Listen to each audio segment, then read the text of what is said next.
Well-dressed men, they are everywhere. In Cyprus, in Africa, in America, in Asia, they are there.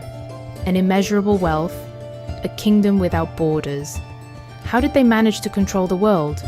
Through a system, brilliant in design and ruthless in execution.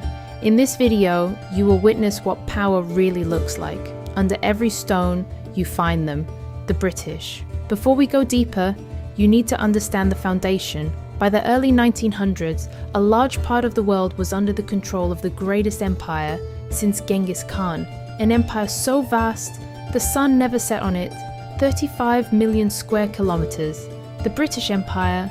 But ruling the world required more than land, more than power. It required people, a specially trained class, an elite. Individuals engineered to govern, to command, to represent the empire. From a young age, future governors, officers, administrators were shaped inside elite boarding schools, known as public schools. The education was brutal. Classical texts, from Homer to Virgil, read in their original language, memorized, internalized. Dormitories were cold, food was scarce, hot water a privilege. This wasn't neglect, it was design. They were being trained to endure. Even the smallest mistake brought punishment, beatings, canings, whippings, routine. Young boys served older students, cleaning shoes, preparing tea, running errands. The lesson was simple: hierarchy, obedience. These schools didn't just educate, they manufactured character. Children lived away from their families, from age 7 to 18. Emotional distance was the norm. Fathers showed no affection, words were limited. Development was left to the system, because they believed they were not ordinary, they were superior. Every movement, every gesture regulated by strict etiquette. Women could not express emotions directly, so they created a language, a coded system. Fans, gloves, gestures. Even a marriage proposal was never answered directly. A fan on the right cheek meant yes, on the left, no, dropped, friendship. A man could not speak to a woman without introduction. Anything else was an insult. Secret lovers communicated through flowers: yellow rose, jealousy, lavender, distrust, yellow tulip, hopeless love. Even the hand used had meaning. And here's the unexpected part. This system came from Istanbul. Through Lady Mary Wortley Montagu, the British discovered the Ottoman Salem tradition, a language of hidden messages through objects. They adopted it, refined it, turned it into aristocratic code. Even mourning was regulated. A widow was expected to mourn for 2 to 5 years. The first year, complete isolation, only black.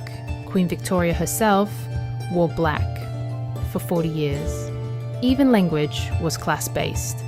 They didn't say toilet, they said lavatory, because words defined status.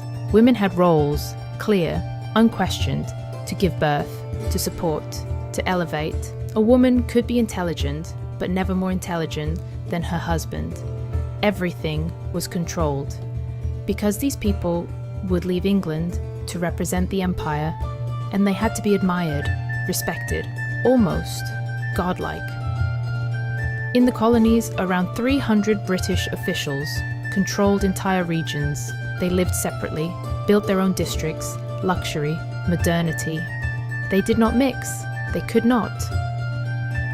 Because equality destroys authority, anyone who crossed that line was removed.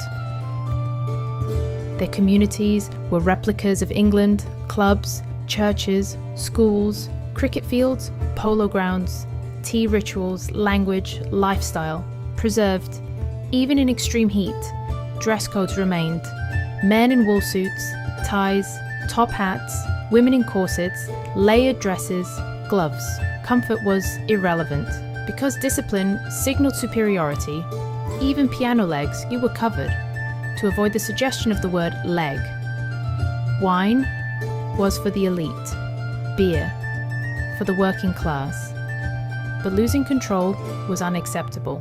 A gentleman must remain composed. British unity was absolute. No local court could judge a British citizen. Only British courts held that power. Even servants were kept distant. No local language, no local music, no local culture inside the home. A household was measured by how British it remained. And the empire wanted more, every land, every corner. So they created scouting, training young explorers to spread across the world. Because if you shape the youth, you control the future. And from there, the system expanded, not just with power, but with strategy. Because empires don't just conquer, they design control. And that system still exists, even today. Invisible.